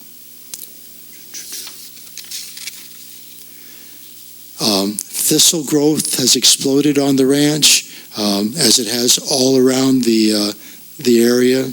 So they've been using a spray, an herbicide, a minimum amount of is being used, and they also are doing spot spraying as well as larger spraying. With regard to what's being done on the ranch, several willow trees have been fallen over, so they've been cut and chipped up. Many fire breaks have been completed. Over 200 acres of where invasive plants are have been treated. I guess I already mentioned that. And then finally, a variety of forest trails are being addressed, and 24 yards of ice plant were removed. No doubt I have something else that I'm supposed to talk about, but I've already talked enough, so we'll just, I guess that's it. Thank you. Good, thank you. Oh, let me add one more thing. With regard to the meeting tonight at 6 o'clock at Rabobank, one of the main issues that's going to be discussed has to do with a development plan for finances. And they're going to have targets for fundraising revenues. And let me just read this. The goal is going to be an effective development plan with a ending in mind, and overall this has to do with a fundraising goal for next year and for each of the following 4 years. So that's the main thing that's going to be discussed this evening. Good. Thank you. Excellent reports. Anyone else? No? Onward and upward. We're now at item number 6, manager's reports, general manager and the finance manager, and I have 2 requests to speak on this item, so we'll do those first, so that hopefully the management and staff will be able to answer their questions if they have any as they come up. So first will be Ms. Dickinson, followed by Ms. Heinrichs. Thank you. On this newsletter that I picked up from the foyer, a couple of things.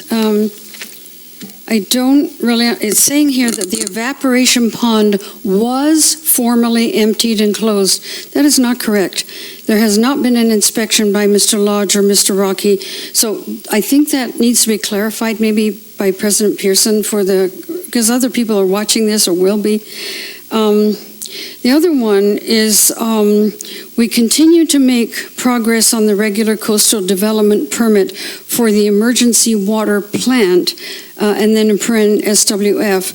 We are moving toward a date with the County Planning Commission by the end of the year. So from my perspective, this is really difficult.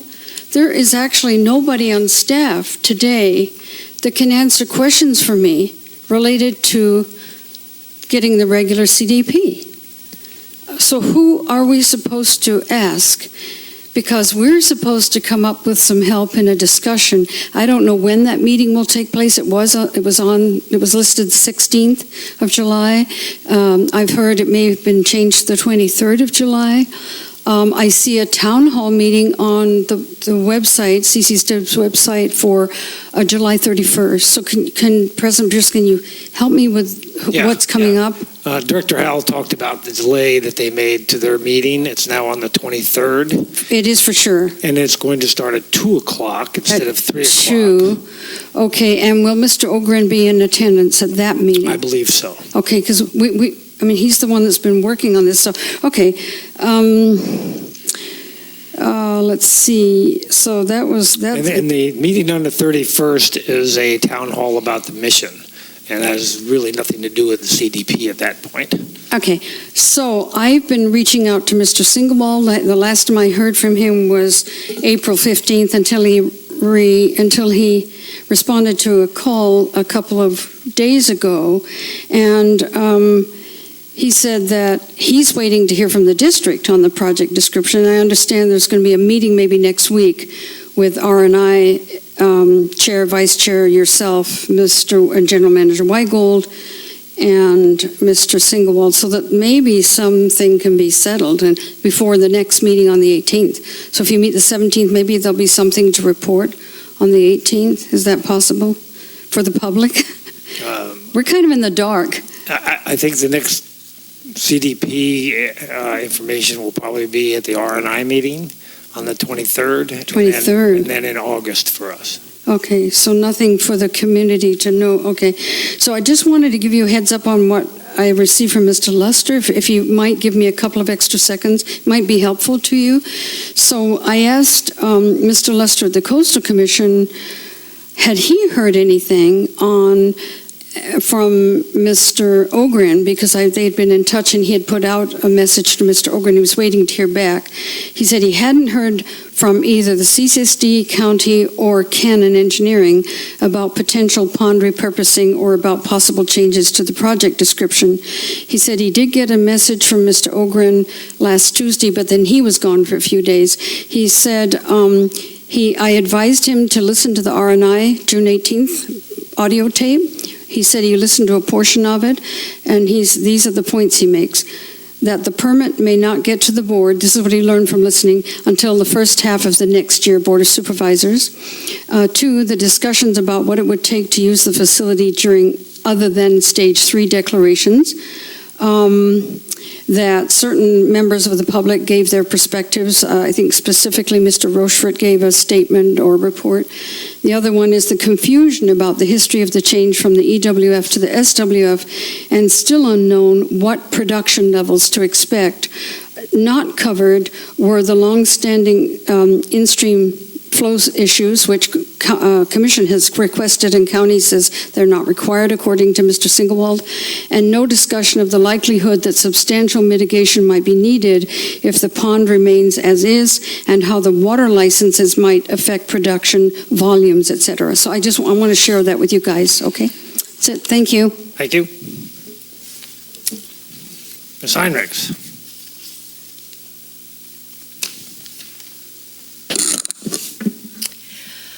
Thank you.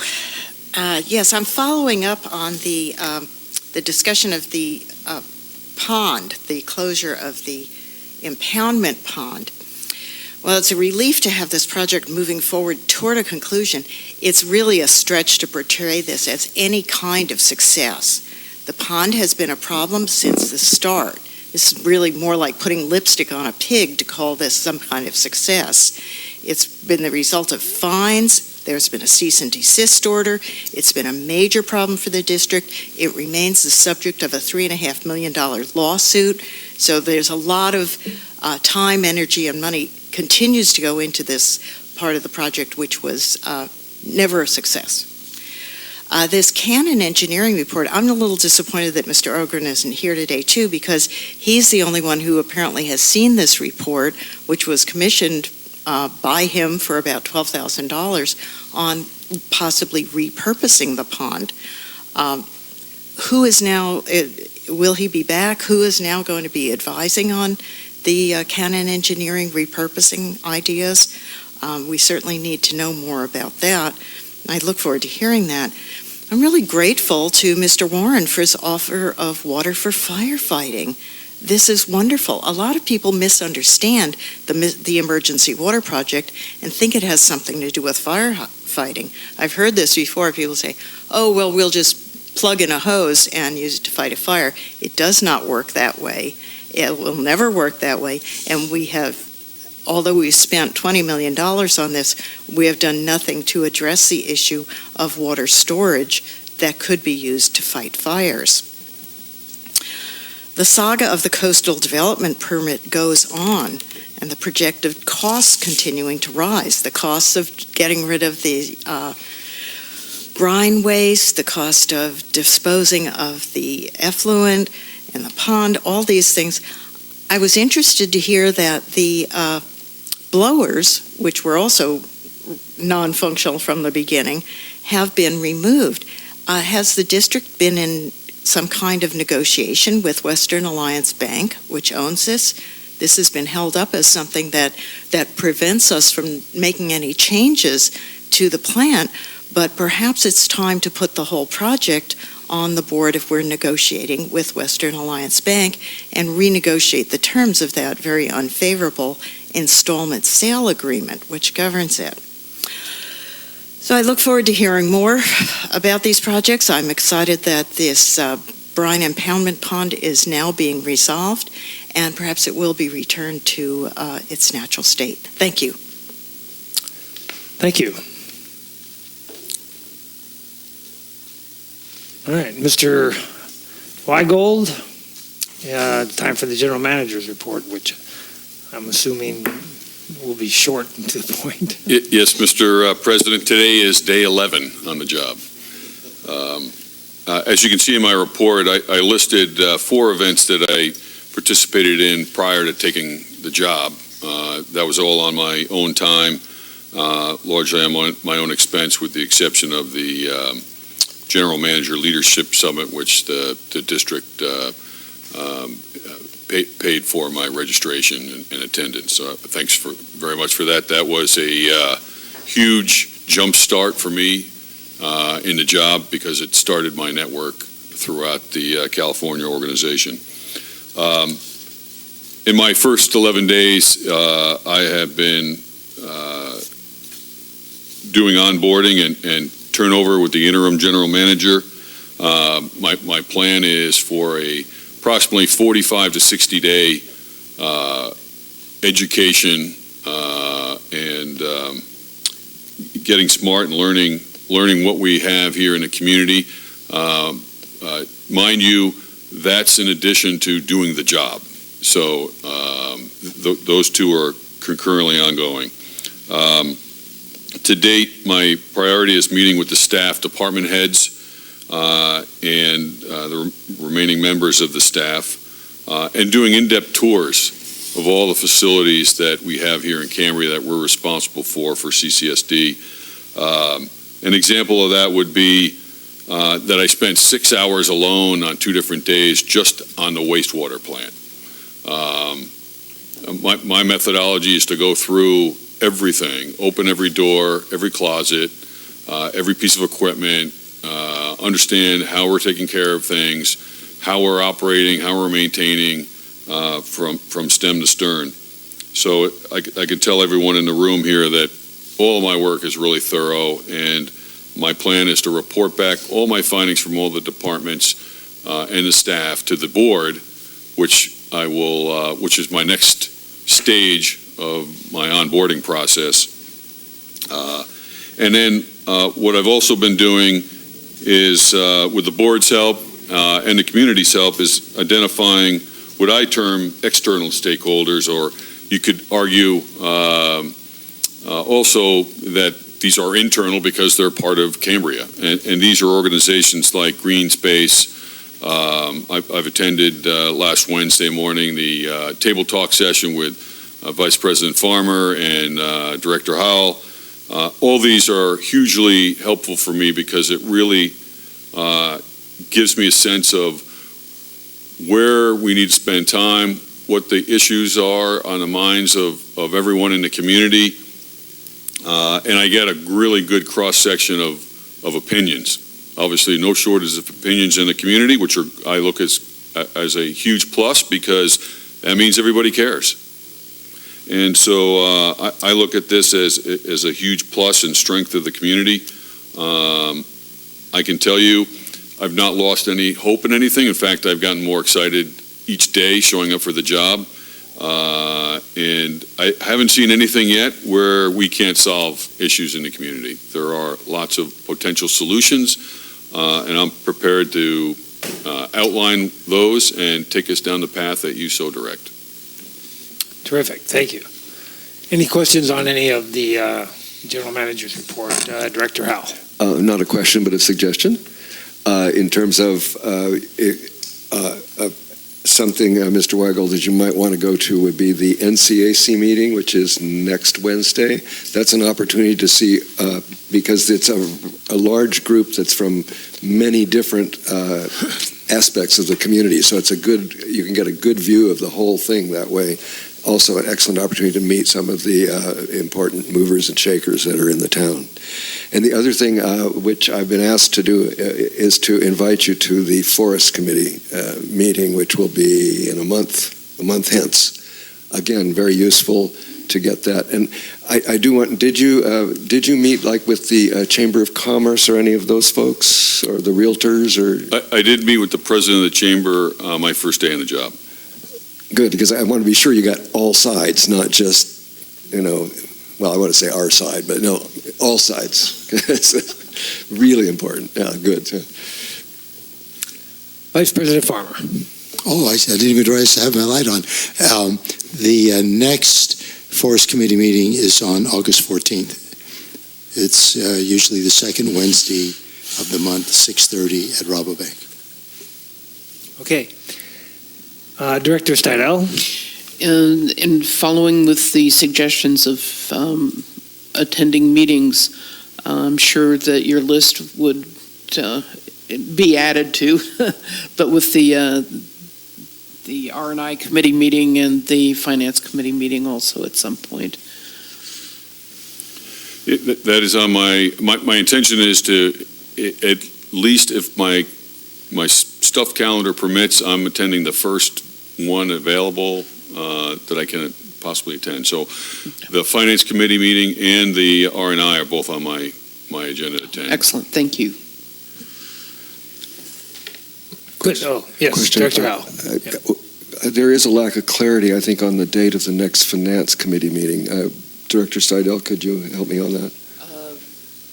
Well, I could get my... Sorry. Haley, do you know?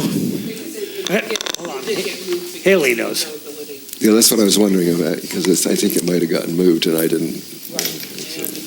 It's Tuesday, July 30th. So it is the 30th. It is definitely the 30th. Same time, same place. Okay. Very good. Okay. Anyone else? Questions for the general manager in his report? All right, we'll move along to the finance manager's report. Thank you, President Pearson, members of the board. I just wanted to make a quick comment on the status of the audit. Mr. Bruner, since this writing of this report, he was out on site at the district office on July 2nd and July 3rd. And we did get through a lot of work that we needed to do for the past fiscal year 16-17. So he is very comfortable with that data and moving forward with the 17-18 audit. So he will not be back on site, or he was not back on site this week. He had another commitment for another client, but he plans on being on site as much as possible next week and the following weeks, so we can kind of get all the field work completed. And then him and I will both have a lot of writing to do to complete the audit during the month of August. So that's the plan at this point, and I'll just keep you updated as we go. Good. So by saying that the report would be written in August is what I heard you say, that the audit report would be available. So we'll be working on the write-up of the audit report. The goal is to have a draft available at the end of August. That seems to be about the quickest we could have it. We probably will not make the August agenda since it's early. We have early meetings in August. Okay. So I anticipate having it on September. So we'll just have to go through the motions and see if we can make that happen. Okay. We also have to rely on an outside agency for a report, the GASB 68 report, which is related to all of our pensions. We've contracted with a service to do that. So that's in place, and I've made them aware that we need this report in 30 days. So hopefully we get that and all the timing works out well. Thank you. Any other questions for the finance manager? Anybody need a break? Yes? All right, let's take a 5-minute break, or we'll reconvene at exactly 4 o'clock. Thank you.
All right, reconvening our meeting.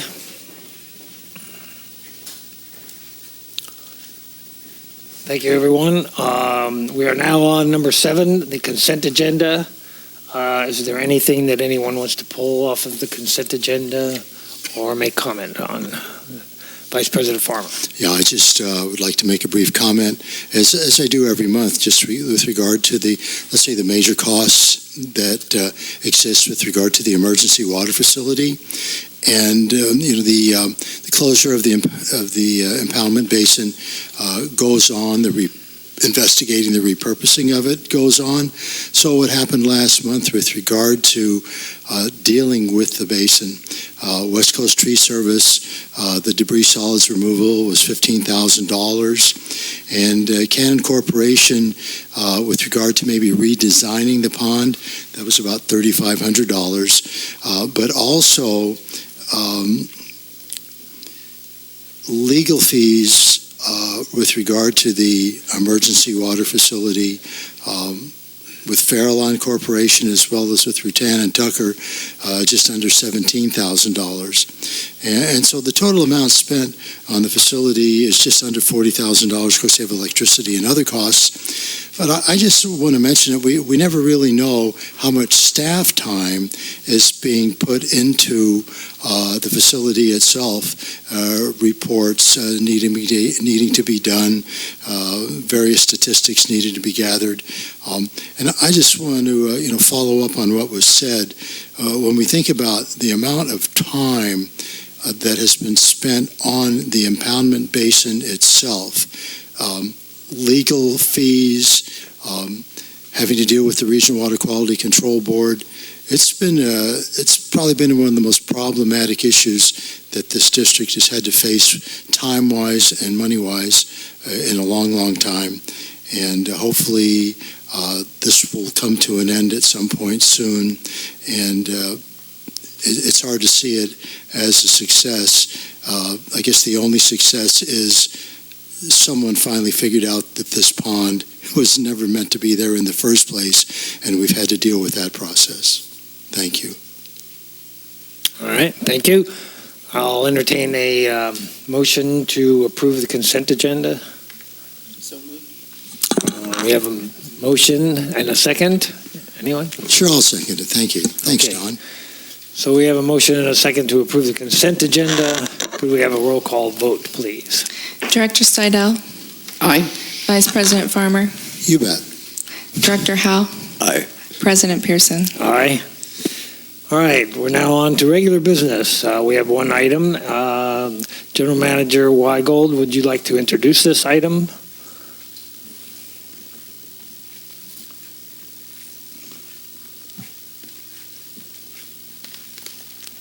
think the chief's going to end up talking about it. President Pierce, I'm going to refer this over to the chief to begin. Very good. Chief Hollingsworth. Thank you for having us back again today. What we have before you on item 8A is the culmination of a number of months of work. If you recall, back in February of this year, there was a significant water flood within the fire station that forced the temporary evacuation of personnel for about a week. Emergency service crews come in and do water evacuation, carpets, and all that kind of stuff. Most of the work that needs to be done and repaired is cosmetic in nature. There's a little bit of drywall work, a lot of texturing, painting, remolding. There's a couple of cabinets that need to be replaced. There is one minor structural issue in regards to a shear wall that had to be cut out to get evacuate water out of the building. If you can imagine, you've all been in the building. That entire front portion of the building was under about 3 inches of water. And that was for a long period of time before, because we were out doing other things in the middle of the night. So that being said, we were going through the RFP process to get it repaired. We had 3 different companies bid on it initially. All 3 of those companies pulled out at some point in the bid process, and the explanations behind that were all in relation to not wanting to work on a public building with the parameters and guidelines that they're required to do, which include registration with the Department of Industrial Relations, bidding it as a prevailing wage job. The list goes on. The tentative bids that we were getting back were all in excess of $50,000 initially. So we know that where the money probably would have been in regards to how much it would have cost. That being said, I had a discussion with the former interim general manager, Mr. Ogren, about how we can move forward, because this is our home. It's a business as well, but it's a home for the people when they're there. It's frustrating if you can imagine your own home being torn up for that amount of time and not being able to have the doors open to the public as necessary. That being said, we pursued a conversation with SDRMA, or insurance carriers, about having them reimburse staff to do the work internally. One of my personnel is a licensed contractor bonded for the state of California, and he was willing to put together a bid and put all that stuff together. SDRMA liked the idea because there's a significant cost savings associated with that, because we were able to pay our personnel less than what the prevailing wage rates would be in regards to how many personnel hours they'd have to do that. That being said, SDRMA, we turned all that information in. They gave us a initial a settlement suggestion of a little over $37,000. That is above and beyond the a little over $11,000 that's already been paid out in regards to claims and repair work that's already been completed. We did in this process have to make sure that we followed the California Uniform Construction Act Accounting Act guidelines, and really that was a process in regards to making sure that we're paying the fully overhead or fully burdened rate of the personnel, and make sure we're not missing any monies anywhere in that process. So Pam with the Finance Department was able to put that together, and in the process of that evaluation found out that our fully burdened rate internally with the CCSD is already higher than that CUPCA rate. rate, so we went ahead and used that to make sure that we got the highest reimbursement as possible. You'll see on page 2 the specific breakdown in regards to building repairs that includes wages and materials. There's some additional plumbing repairs. I went ahead and had the plumbers go ahead and proactively replace some of the lines that were similar to the other ones that failed, so we could hopefully prevent this problem in the future. And then contents which have already been replaced. A lot of that was computer equipment, backup batteries, and the like. So therefore, what we have for you today is a offer from SDRMA for the settlement of $37,564.37 for us to move forward. If approved, we can submit this for reimbursement. We can get that check on hand and start moving forward with the repair work internally. That should take a little less than 4 weeks using personnel we have on staff. You'll notice additionally, the suggested cost for wages was billed at the highest rate possible for our personnel. So what that does is allow me to bring in lower ranking personnel at a lower hourly rate and save even additional money as necessary. And lastly, we had additional discussions with the adjuster that if for some reason some unforeseen thing happens, we have the absolute right to go back to them and say that we need an adjustment to this proposed reimbursement because of XYZ, and they were very amenable to that concept because this still, in the long run, looks like a significant cost savings to SDRMA. So I'm over to you for any questions. Anyone have a question? Director Al. Couldn't help wondering, are you having employees that are working out of classification to fix this, or? Negative. So Okay. my point in saying that is that we would have, I have personnel on staff that are hired as fire captains or fire engineers or reserve firefighters.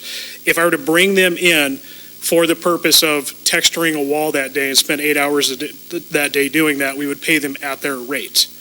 We wouldn't be paying them out of class. We wouldn't be paying them a different CUPCA rate. We would be going with what their regular rate is. And just as a follow-up to this, as you know, as a cost-saving measure, a number of years ago, there hasn't been an administrative assistant at the fire department for a long time. I do not have the time to do all of the background work to make this happen, and this absolutely could not be before you without the assistance of both Pam and Haley. Both of them put an enormous amount of time in helping collate this information, putting all the CUPCA rates together, and that's the kind of stuff that an administrative assistant with the department would have been able to do. So I just wanted to give a big public kudos to both of them because it was a huge help. All right. Any other questions? I saw you got a new washing machine, too. Yeah, it failed as well. That was a problem, yeah. Okay. And that's already on site, right? Yes, the computer replacement, all the backup emergency batteries, the washing machine, a couple of two specific CPUs for computers have all been replaced and are already online. Okay, and working. so we've already spent that money. Good. All right, so I'll entertain a motion. Oh, I just want to compliment Pam at Finance, as well as the people at the fire department, who obviously had to put in some extra time and energy to get everything organized for this process to continue. yes, good work. All right, a motion to approve the resolution. Yeah, I'll make a motion that we approve the Special District Risk Management Authority offer to resolve Cambria Community Service District claim number 7727. And a second? I'll second that. All right, very good.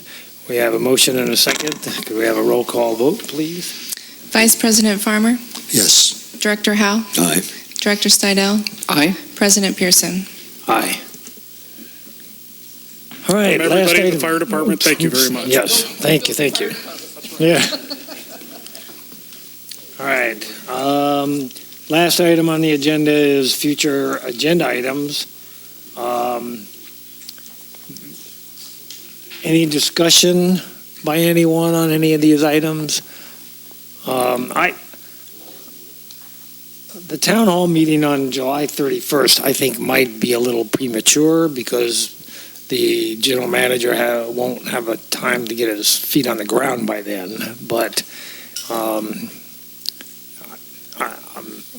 I can go either way on that one, but I could see pushing that out until maybe September or something like that for two reasons. One is to give the general manager time to get up to speed on more things and get his handle around the staff and that kind of thing, and also having it outside of the quote-unquote vacation period and when everybody's back in town. So up to the board as to whether they want to push that out or keep the date as July 31st. So we can put that on the agenda for next week, is it? Or you want to discuss that now, or are we? Yeah, we can discuss it now, I think. I think I concur. I think it's a good idea to push it out. Push it out, I agree. Vice President Farmer. Well, since the main discussion was going to be the mission statement of the district, and then Ms. Rice and I, Director Rice and I, we talked yesterday about perhaps also having our new general manager, Mr. Weigold, participate in this. So there could be maybe a question and answer session so the community could get to know Mr. Weigold a little bit better, why he took this job, what he hopes to accomplish, and that type of thing. And it would be nice if that happened a little bit sooner than later, but I think the point is well taken. So I thought what I would do right now, it's just going to take less than 15 seconds to read the mission statement for the district, and then I'll make one comment. So as an independent special district, and if I'm not mistaken, this mission statement was organized about 20 years ago. As an independent special district, the goal of the Cambria Community Services District is to provide high-quality water, wastewater, fire, and other community services to its customers in a safe, cost-effective, and environmentally sensitive manner. So that's pretty brief and to the point. I would say that we would all hope that the district would be capable of doing this. I would say so far, this process really hasn't been happening. And I'm not going to get into why, but I'd like to think that this relatively new board and a new general manager will be totally committed to making sure that this mission statement is totally put into action and is achievable and will serve the ratepayers of this community. And that's all I have to say. Thank you. Okay, good. Director Stidel? No? All right. My experience with mission statements is that the way to make them effective by having them actually be executed is to get those people who are going to execute them to buy into the mission statement and maybe even to write the mission statement. So getting community input, I think, is important and key, and I think we should do that. We can do that the end of this month, or we can push it out a couple of months and reschedule for September. Are we capable of doing that now, or do we have to wait until next week and put it on the actual agenda, Mr. Carmel? You couldn't take formal action on it now. Okay, we could not. Do you want to put it on a specific future agenda? That you can do now. You can't actually take the action. Can we take the action of moving the meeting? Yes. Okay. No, you can take the action of agendizing it so that you can consider it at a future meeting. You can't deal with the substance. So we have to consider it at next Thursday's meeting, because otherwise it'll happen before we do anything. We'll get it on that agenda. So I'm burdening.